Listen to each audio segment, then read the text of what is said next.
벌써 2021년의 마지막 달인 12월의 첫 번째 주일입니다. 12월은 성탄의 기쁜 소식이 있는 달입니다. 그래서 이제 성탄 곧 아기 예수의 탄생하신 소식은 온 천하 만민이 기뻐해야 할 기쁜 소식일 것입니다. 왜냐하면 바로 예수님이 구세주이시기 때문입니다. 오늘 본문에는 예루살렘 성전 안에 있는 성소에 들어갔다가 벙어리가 되어 나온 제사장이 등장합니다.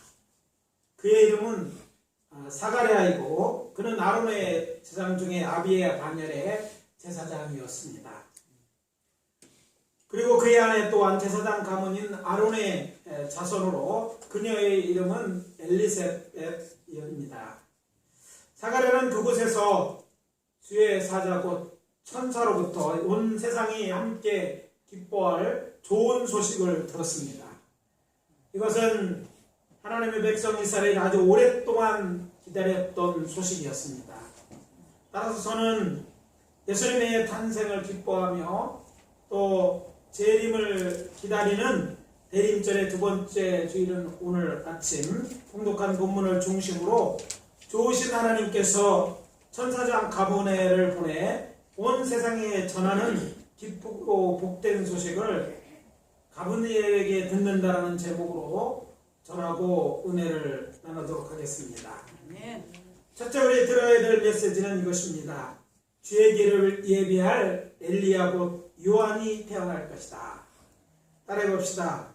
주의 길을 예비할 엘리야 곧 요한이 태어날 것이다. 천사장 가브리엘이 제사장 사가랴에게 전해준 내 아내 엘리사벳이 내게 아들을 낳아줄 것이라는 이 소식은 그와 그 아내 엘리사벳이 정말 듣고 싶은 이야기였습니다. 아기를 여러 출산하신 분들은 좀 적겠지만 정말 기다리는데 아이가 없는다는 것은 굉장히 기다리는 적이 오랜 기다리고 힘든 일인 겁니다. 근데 그걸 계속해서 기다렸는데 기다리고 세월이 흘러 이제 아이를 가질 수 없는 때까지 아이를 못 가졌던 이 가정에게 이제 아이가 생길 것이다. 이 얼마나 기쁜 소식이었을 것겠습니까? 여기 6개월 뒤에 이제 가브리엘이 갈릴리 나사렛의 마리아에게 나타나서 그가 잉태한 것에 대해서 전하면서 이 엘리사벳에 대해 이런 말을 합니다.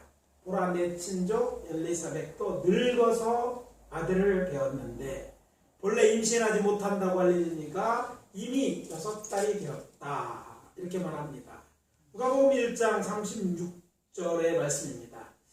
이 말씀을 오해하지 마시기 바랍니다. 이 말씀은 율법 당시의 관습을 통해서 이해될 말씀인데요. 율법에 따르면 제사장도 정년이 있었습니다. 제사장의 정년은요 49세까지 회막에서 일할 수 있었던 것을 감안하면 엘리사벳 나이는 40대 후반 50대 초반으로 이제 경수가 끊어져 이제 아이를 갖지 못할 것이라 알려졌음에도 불구하고 자녀 곧 그것도 아들을 얻게 될 것이라는 소식을 들은 것입니다. 얼마나 기쁜 소식이었겠습니까? 그러면서 가브리엘은 그 아들의 이름을 여호와는 은혜로우시다는 뜻의 요한이라고 지으라고 말합니다. 오늘 이렇게 오셔서 같이 예배드리는 분도 저분의 이름도 요한이에요. 요한 이름이 많은데 하여튼 요한이라고 해요. 여호와는 은혜로우시다 이런 말씀입니다. 기도가 응답된 것도 아들을 얻게 된 것도 기쁜 소식인데 그 이름까지 고지해 주신다는 것은 그만큼 확실하다는 의미가 아니겠습니까? 그러나 여기에 그치지 않고 가브리엘은 그에게 요한이 태어나는 것은 너만 기쁜 일이 아니라 많은 사람이 기뻐할 일이 될 것이라고 하면서 말합니다. 본문 15절에서 17절입니다. 이는 그가 주 앞에서 큰 자가 되며 태어날 사람이 큰 자가 된다. 여러분의 자녀가 태어났는데 큰 자가 된다. 기쁜 얘기가 아니겠어요? 포도주나 독한 술을 마시지 아니하며 모태로부터 성령의 충만함을 받아 성령 충만 받더라고 기도 열심히 하신 분들 계신데 태어나면서부터 성령 충만 받았다. 사모하는 자들에게 큰 은혜잖아요. 그리고 이스라엘을 주 곧 그들의 하나님께로 많이 돌아오게 하겠습니다. 그가 또한 엘리야의 심령과 능력으로 주 앞에서 먼저 와서 아버지의 마음을 자식에게 거스리는 자를 의인의 슬기에 돌아오게 하고 주를 위하여 세운 백성을 준비하리라. 이렇게 예언하셨습니다. 이제 태어나게 될 요한은 엘리야의 심령과 능력을 가지고 주의 일을 예배할 것이다. 이 말은 그가 바로 선지서에 예언된 엘리야라는 말이었습니다. 가브리엘의 이 말은요, 구약의 마지막 선지자인 말라기에 예언된 말씀입니다. 마태복음 11장 10절에 기록되어 있는 예수님께서 침례 요한에 대해서 말씀하시면서 인용하신 말씀은 말라기서 3장 1절입니다. 만군의 여호와께서 말씀하십니다. 보라, 내가 내 사자를 내 앞에 보내노니 그가 내 길을 내 앞에 준비하리라. 그리고 말라기 4장 5절 6절입니다. 보라, 여호와의 크고 두려운 날이 이르기 전에 내가 선지자 엘리야를 너희에게 보내리니 그가 아버지의 마음을 자녀에게로 돌이키게 하고 자녀들의 마음을 그들의 아버지에게로 돌이키게 하리라. 돌이키지 아니하면 두렵건대 내가 와서 저주로 그 땅을 칠까하노라 하시니라. 이렇게 되어 있어요. 그리고 이사야서 40장 3절에 기록된 광야에서 그가 너희는 주의 길을 예배하라 그의 오실 길을 곧게 하라는 외침이 있을 것이라고 예언되어 있는데 이 말씀은 말라기의 예언보다 무려 약 200년이나 앞선 이사야 선지자가 예언한 것입니다. 그런데 이 예언이 요한을 통해서 성취될 것이라고 이야기하고 있는 것입니다. 이렇게 예수님께서 공개적으로 침례 요한이 예언된 엘리야라고 증언하셨습니다.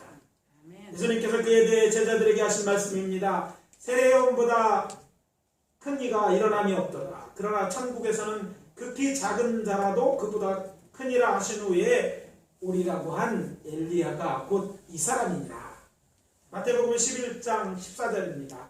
예수님이 세례요한, 즉 침례요한이 엘리야다, 예언된 엘리야다 이렇게 확증해 주신 것입니다.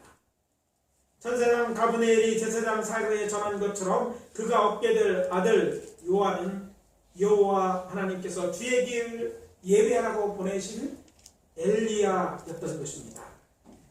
또 그가 무슨 일을 할 거라고 예언되어 있습니까? 15절에 기록되어 있는 것처럼 이스라엘 자손을 주 곧 그들의 하나님께로 많이 돌아오게 하겠습니다.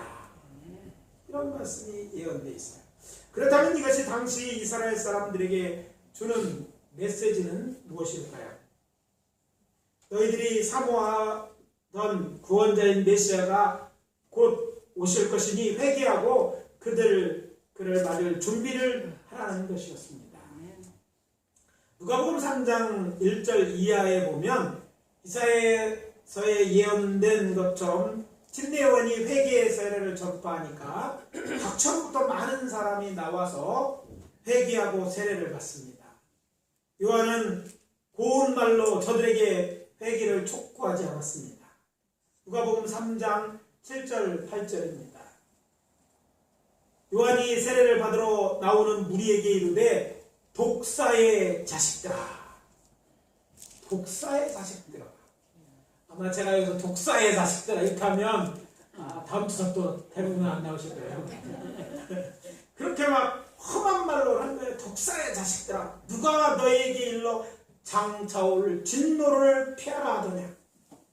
그러므로 회개에 합당한 열매를 맺고 속으로 아브라함이 우리 조상이라 말하지 말라.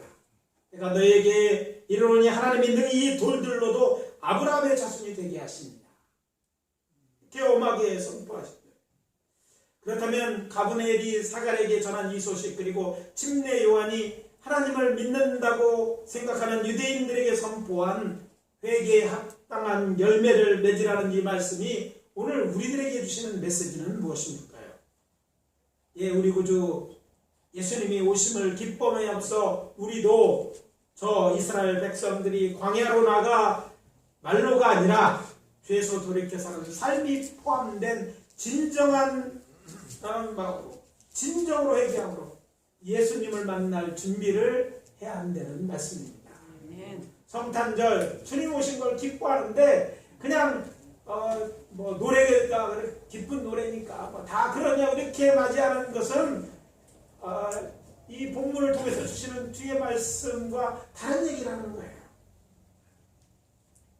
앞에서 말씀드린 것처럼 오늘은 대림절의 두 번째 주일입니다. 이제 우리 자신을 돌아보아서 하나님을 잊어버리고 살아온 우리의 과거, 또 알고 지은 죄 또는 모르고 지은 죄, 하라고 하셨지만 하지 않은 죄 또는 하지 말라고 하였음에도 한 죄들, 특히 하나님의 말씀대로 살지 않은 죄에 대해서 철저히 회개한다는 말씀입니다.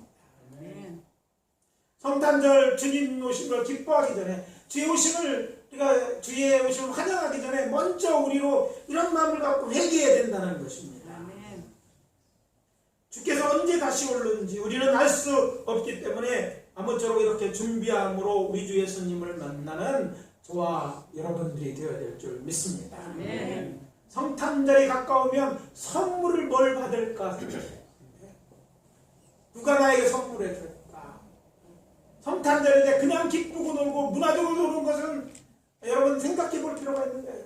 주님이 오셨는데 여러분의 마음에 예수가 없다면 그 노래가 무슨 소용이 있고 즐거운 시간 얼마나 받겠어요.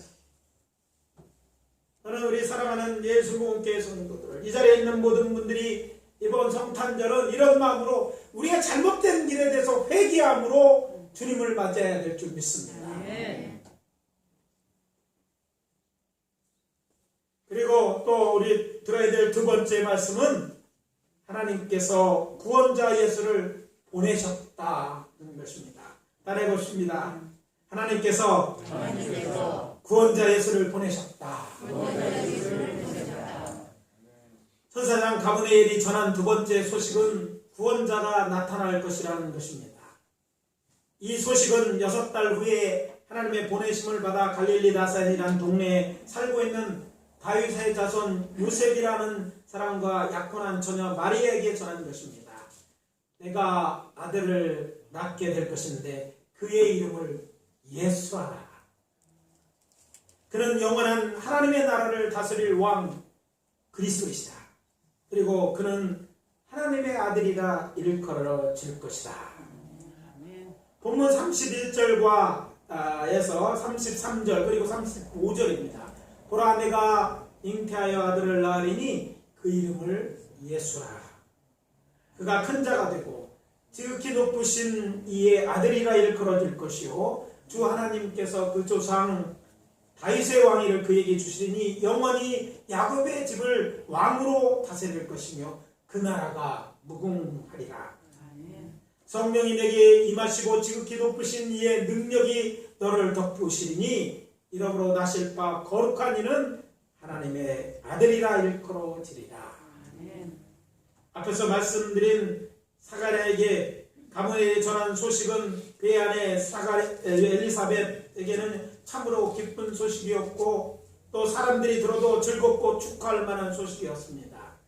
그러나 마리아뿐만 아니라 그의 가족 더 나아가서 그녀의 종한 요셉이 들은 이 소식은요 그들뿐만 아니라 동네 사람에게도 충격적이고 황당한 소식이 아닐 수 없었을 것입니다.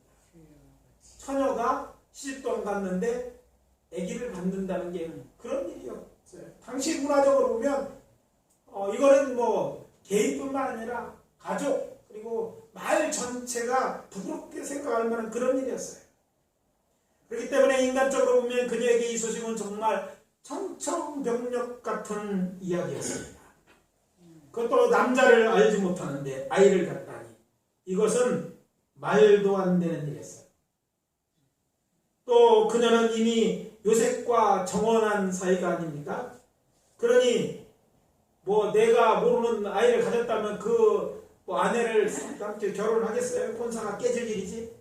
그리고 10도 안 간 처녀가 임신을 했으니 이는 분명 주변 사람들에게 조롱거리가 될 만한 그런 일이었기 때문입니다.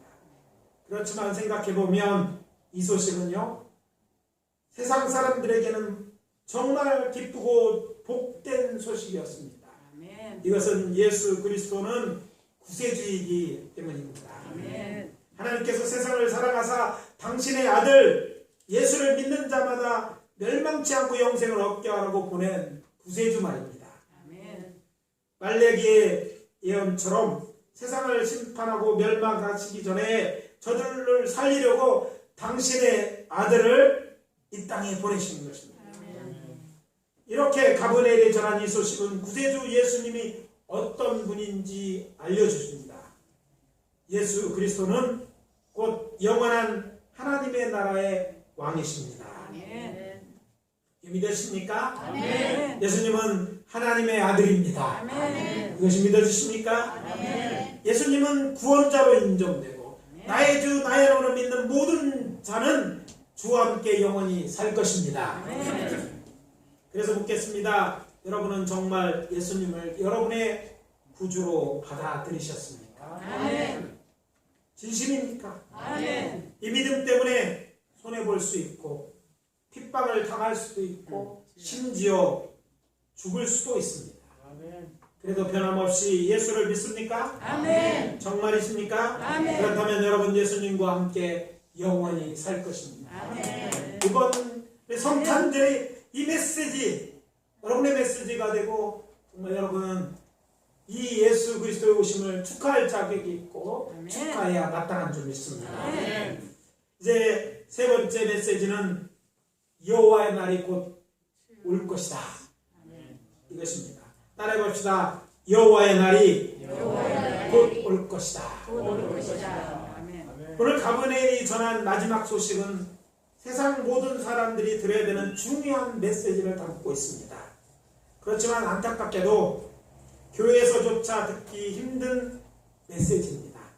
그것은 가브리엘이 직접 언급한 그런 내용을 언급하지 않았기 때문이에요. 그냥 보면 알 수가 없어요. 대신 예언된 엘리야가 와서 오시는 주를 위하여 세운 백성을 준비시킬 것이라는 말씀에 함축되어 있는 메시지인 것입니다. 직접적 말은 안 했어도 그 말을 깊이 묵상해 보면 엘리야가 온 다음에 누가 예수님이 오시잖아요. 예수님이 오시기 때문에 예수님이 오시는데 그 날에 대해서 예수님이 오시는 건데 그 날을 설명하면서 뭐라고 했냐면 여호와 날에 대한 얘기를 하고 있기 때문이라는 거죠. 자, 이것을 잘 이해해서 마태복음 11장 10절에 나오는 예수님께서 침례 요한에 대해서 말씀하시면서 인용한 말라기서 4장 5절을 읽어볼 필요가 있습니다. 여기에 오늘 마지막 메시지의 내용이 자세히 우리가 드러나 있습니다. 보라, 여호와의 크고 두려운 날이 이르기 전에 엘리야가 올 것이다. 자, 엘리야가 오면 곧 뭐가 크고 두려운 여호와의 날이 올 것이다 라는 이런 얘기예요. 선지자 엘리야가 왔다는 이 말은 여호와의 날, 근데 그 날이 무슨 날이냐면 심판의 날이 임할 것이라는 말씀이기도 하기 때문입니다. 보라, 여호와의 크고 두려운 날이 이르기 전에. 무슨 말입니까? 선지서에 언급되어 있는 여호와의 크고 두려운 날은요, 보통 여호와의 날을 가르칩니다. 주전 9세기의 선지자죠. 선지서 중에 제일 첫 번째 나오는 선지서죠. 그 선지자가 오베데서인데, 오베데서를 읽어보면 에돔에 대한 예언이 언급되면서 이때서부터 여호와의 날이라는 얘기가 나오게 등장하기 시작합니다. 그리고 그 뒤로 요엘, 아모스, 스바냐에도 이 여호와의 날이 언급되어 있는데, 이 날은요 여호와의 날을 있는데 무슨 뭐하는 날을 여호와께서 심판하시는 날인 것을 우리가 본문을 통해서 알 수 있는 거예요. 따라서 하나님께서 심판하시는 심판의 날에 이르기 전에 엘리야를 보내서 당신의 백성들을 회개하여 하나님께로 돌이키게 할 것이라는 말씀인 것입니다. 아멘. 우리가 아는 것처럼 요한은 하나님의 백성인 이스라엘을 준비시켰고 다윗의 왕권을 가지한 메시아 곧 그리스도이신 예수님은 약 3년 반 동안 천국 복음 곧 하나님의 나라에 대해 선포하셨습니다. 그리고 때가 참에 예언된 대로 세상 죄를 지고 십자가에 달려 돌아가셨습니다. 근데 여기서 놓치지 말아야 될 것이 있습니다. 성자 하나님이 쓴 예수님은요, 로마 총독 빌라도의 재판을 받아 로마가 인정하지 않는 유대인의 와로 반역죄로 십자가에 달려 돌아가셨습니다. 그렇지만 실제적으로는 세상 죄를 지고 여호와 하나님의 심판을 받고 죽으신 것입니다. 쓰여있는 대로 하면 로마가 인정하지 않은 왕으로 예수님이 활동하셨기 때문에 그것 때문에 죽은 것처럼 보입니다. 분명히 유대인의 왕이라고 써있는 죄패 그렇게 기록되어 있지만 우리가 유월절 어린 양으로서 예수에 대해 생각해보면 다른 얘기라는 것이죠.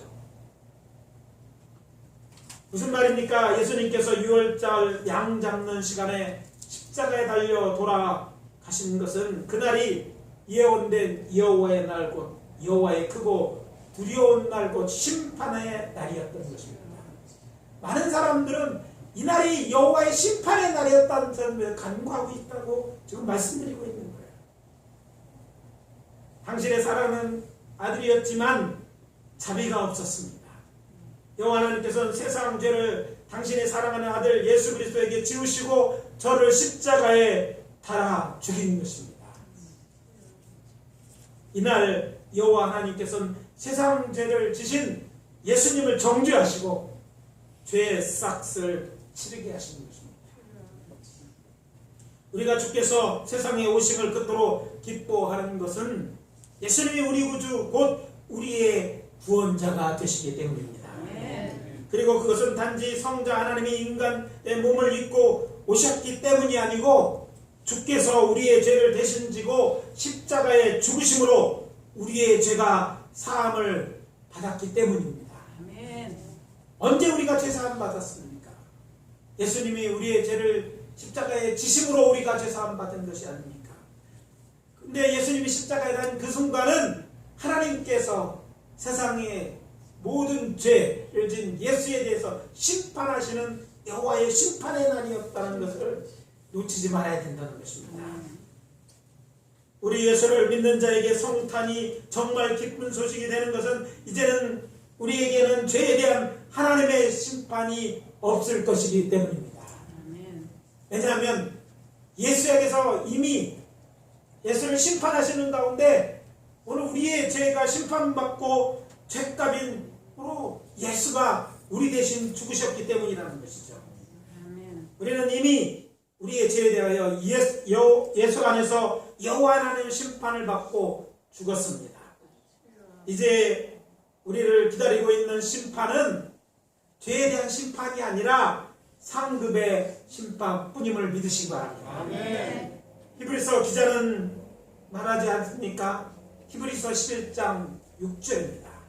믿음이 없이는 하나님을 기쁘시게 못하나니 하나님께 나아가는 자는 반드시 그가 계신 것과 또한 그가 자기를 찾는 자들에게 상 주시는 이심을 믿어야 할지니라. 아멘. 이제 우리에게는 주 앞에서 우리가 행한 선한 일에 대한 상 받을 일만 남아 있습니다. 아멘. 이것을 믿어주면 아멘. 아멘. 이게 성경이 우리에게 이야기하는 복음인 것이죠. 아멘. 그렇지만 이 복음을 믿지 않는 자들은 이제 크고 두려운 여호와의 날, 심판의 날을 맞게 될 것입니다.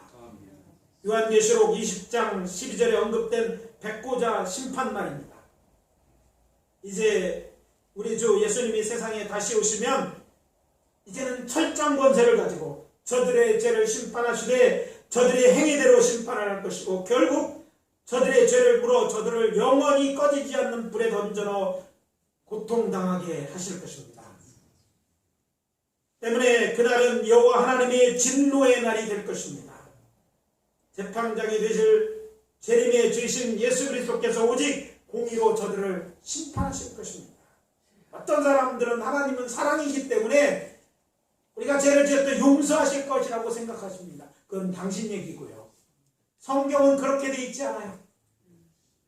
죄의 싹은 사망이고 그 죄를 하나님이 심판하시는 거예요.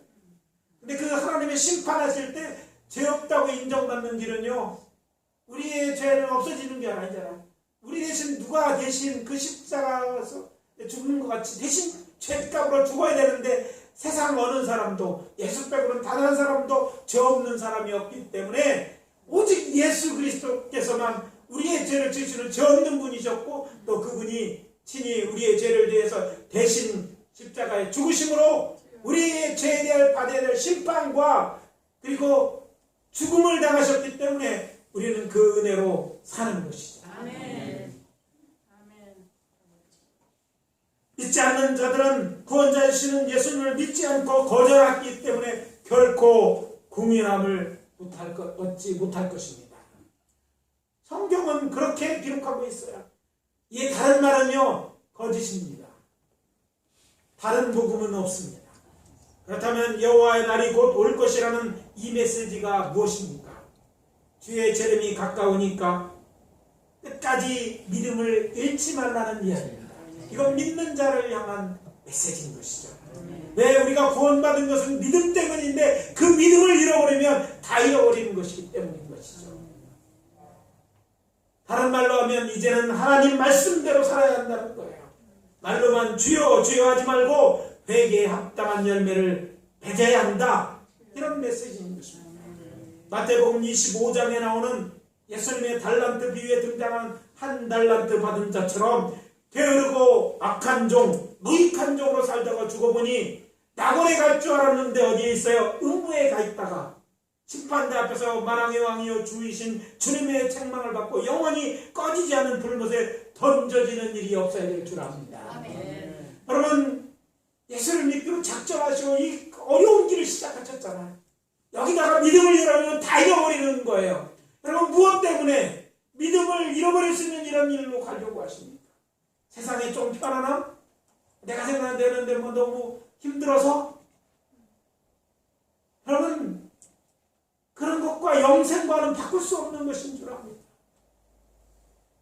여러분, 믿음 있으십니까? 그냥 주님이 보시는 거 그냥 내가 믿습니다 하는 그 말이 아니라 정말 믿음은 행함이 있는 그런 믿음이어야 된다는 거예요. 지금 주님이 여러분의 삶을 보시면 정말 믿음이 있다고 할 만큼 말할 수 있습니까? 아니면 지금부터라도 여러분의 삶을 바꾸셔야 된다는 얘기입니다. 또 다른 복음이 필요한 것이 아니라 정말로 믿어야 된다는 얘기입니다. 여러분이 내가 그냥 믿습니다, 믿어주세요가 아니라 여러분의 삶이, 여러분의 믿음이 참인 것을 증거해야 된다는 것이죠. 사랑하는 성도 여러분, 구원받을 믿음은 행함 없는 믿음이 아닙니다. 예수님 당시의 침례원의 메시지나 예수님의 메시지가 다르지 않습니다. 회개에 합당한 열매 없는 회개는요, 죄사함을 받지 못하고 행함이 없는 믿음으로는 구원받지 못합니다. 그래서 말씀드립니다. 말세입니다. 주님 만날 날이 매우 가깝다는 말입니다. 자꾸 세상에서 더 오래 길게 살려고 생각하지 마세요. 물론 뭐 일찍 스스로 숨을 끊으라는 얘기가 아니라 이제 주님의 때가 가까우기 때문에 우리가 원하든 원치 않든 마지막 때에 가까웠어요. 그때에 주님의 재림이 반드시 있을 것이기 때문에 이 말세를 살아가는 우리들은요, 이 주님 만날 준비를 하며 살아야 된다는 이 말씀인 것이죠. 그러면 세상과 교회 양다리 거치고 신앙생활을 하려고 하지 마시고 주께서 맡은 선한 일에 힘쓰므로 우리의 믿음을 하나님께 보여드려야 될 줄 압니다. 저에게 보여주는 것으로 충분하지 않습니다. 저는 못 볼 수도 있고 여러분의 속으로 뭘 생각하는지, 집에서 뭘 하는지 알 수가 없어요. 직장에서 뭘 하는지. 그러나 주님은 아십니다. 그렇잖아요. 우리가 돌아다니고 뭐 하는지 CCTV는 다 찍고 있잖아요. 여러분이 딴 데 갔다고 해도 여러분 핸드폰에 위치 추적하면 우리 교회 왔다 간 거 다 나오잖아요. 하물며 하나님이 여러분이 뭐 하는지 그걸 모르시겠어요? 여러분의 믿음을 보십시오. 그리고 인내하십시오. 여러분이 수고하고 어렵죠? 그거에 대한 분명히 갚는 날. 여러분의 믿음의 결국을 보게 될 날이 있을 줄 믿습니다. 그리고 그날은 우리들에게 우리가 수고한 것에서 보상받는 그날이 될 것입니다. 여러분 열심히 한 달간 일하고 뭘 받습니까? 월급을 받죠. 일주일이라면 미국은 죽음을 많이 받는데 주급받잖아요. 그래서 주급받는 날 너무 신나죠. 주급받는 날 뭐라고 하면 페이데이라고 해요. 근데 여러분 오늘 이 메시지는요, 페이데이 is coming soon. 여러분 월급 받는 날이 곧 올 것입니다.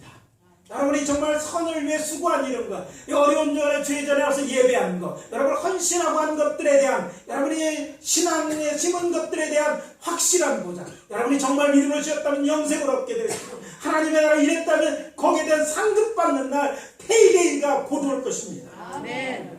그러나 주의 이름을 믿지 않는 자들에게 그날은 크고 두려운 날이 될 것입니다.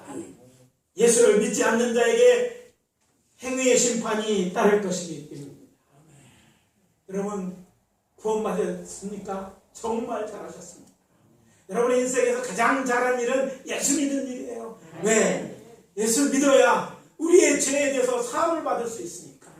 그리고 여러분이 수고하는 일, 힘들고 어려워도 일을 감당해야 되는 것은 이것이 믿음을 보이는 일이긴 하지만 뿐만 아니라 이것은 여러분이 하나님의 나라 영원한 그 나라일 때 없어지지 않는 그 면류관, 그 상급받는 일이 되기 때문에 여러분의 수고가 정말 헛되지 않은 것이 발견된 날이기 때문에 그렇습니다. 제가 간증한 적이 있죠. 제가 이제 주의 부르심을 읽고 마지막에 일반대학교 다 마치고 그때도 부르시면 가겠습니다라고 그랬는데 다른 기도의 제목이 다 응답됐어요. 그래서 이제 하늘산 기도원에 가서 이제 단식하면서 5일 동안 단식하면서 기도하는데 하나님께서 저를 부르셨어요. 그래서 이제 제가 목회자의 길을 가게 됐는데 그때 제가 이제 경영학을 마치고 이제 카이스트의 대학원에 갈 마음이 생겼어요. 그래서 이제 주님이 안 부르시면 거기 가야겠다 그런 생각을 했는데 이제 공부한 게 다 이제 헛것이 됐어요. 이제 다시 신학을 시작해야 돼. 근데 하나도 아깝지 않았어요. 왜냐하면 제가 경영학을 하면서 배운 것은요, 경영학은 돈 놓고 돈 먹기더라고요. 조금 투자해서 많이 얻는 걸 그 5년 동안이나 배웠어요. 그런데 갑자기 드는 생각이, 야, 하나님의 나라가 있지. 그래, 하나님의 나라가 있어. 그러면 세상에 많이 해봐 이 세상 다 놓고 갈 것이지. 그러나 하나님의 나라라는 건 다 천국에 남을 거 아닌가? 아멘. 그러고 보니까 주의라는 게 가장 많이 남는 것이더라고요. 아멘. 저는 그렇게 믿었습니다. 아멘. 그리고 우리 아들이나 아들에게도 그렇게 하고 있고 그랬으면 좋겠어요. 왜? 천국이 있기 때문에. 아멘. 이제 오늘 말씀 마무리합니다. 지금까지 천상강 가버네에 전한 메시지를 들으셨습니다. 주의 길을 예비할 엘리야 곧 요한이 태어날 것이다. 하나님께서 구원자 예수를 보내셨다. 그리고 여호와의 날이 곧 올 것이다. 어쩌면 우리 마지막 교회가 될 수 있을 것입니다. 어떤 이들에게. 그러므로 이것들이 오늘 우리에게 아니 나에게 주시는 메시지는 무엇인지 생각하고 지금 결단하시기 바랍니다. 아멘. 아무쪼록 예수 믿되 행함으로 우리의 믿음을 보이는 저와 여러분이 다 되시기를 예수 그리스도의 이름으로 축원합니다. 아멘. 이 시간 각자 통성으로 기도하기를 원합니다. 이제까지 안 믿었어도 좋습니다. 아니 이제까지 잘못 살았도 괜찮았습니다. 이 시간 주님 앞에 회개하고 세상으로 갔다면 돌이키시면 됩니다. 믿지 않았다면 이제부터 믿으면 됩니다. 하나님은 지금 우리에게 기회를 주시고 있고 지금은 기회이기 때문에 돌이켜서 주님께 돌아오십시오. 그리고 잘못 사는 것을 이제는 결단하십시오. 이제는 주님 만날 주님, 상급받는 주님 만날 것을 준비하겠다. 기도하시는 시간 갖기로 합니다. 통성으로 2, 3분 기도한 후에 제가 마무리 기도합니다. 다 같이 기도하겠습니다. 아버지 하나님, 주의 영광 감사합니다.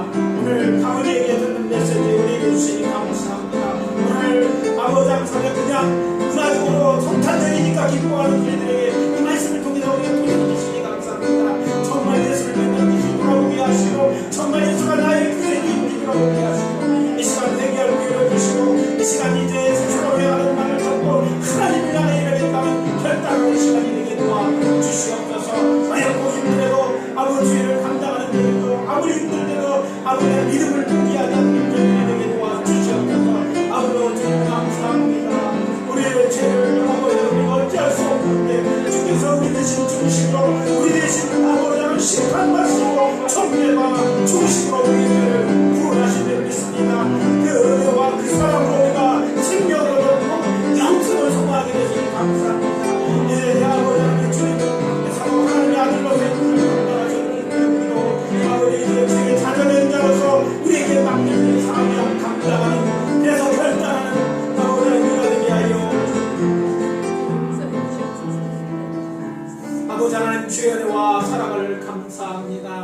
하나님께서 아버지 하나님께서 저희들을 위하여 이 엄청난 일을 행하신 줄 믿습니다. 우리를 위하여 구원자 예수님을 보내주시고 또 아버지 하나님의 예언된 대로 아버지 하나님이여 주께서 우리 대신 십자가의 죽으심으로 우리의 죄가 사해된 줄 믿습니다. 아버지 하나님 예수 안에 우리에게 구원이 있고 영생이 있는 줄 믿었습니다. 이 믿음을 잃지 않게 도와주시고 아버지 우리의 삶을 통해서 이 믿음을 확증하는 저희들이 되게 도와주시옵소서. 그리고 믿는 것으로만 그치지 아니하고 아버지 하나님 주께서 우리에게 맡기신 선한 인들을 통해서 하나님을 영원하게 하고 주님 만나는 그날, 이제는 그날이 아버지 심판받는 날이 아니라 상급을 받는 날, 아버지 하나님이여 우리에게 수고한 것들에 대한 아버지 하나님이여 가품이 있는 페이데이가 되게 하여 주시옵소서. 그 나라를 소망하며 오늘도 아버지 하나님이여 살아가기를 원하는 당신의 믿음의 식구들을 붙잡아 주시옵소서. 살 수 있는 능력을 주시옵소서. 성령의 충만함을 주시고 아버지 하나님의 담대함을 주시고 아버지 하나님의 이겨낼 믿음과 건강을 허락하여 주시옵소서. 주신 말씀 감사하며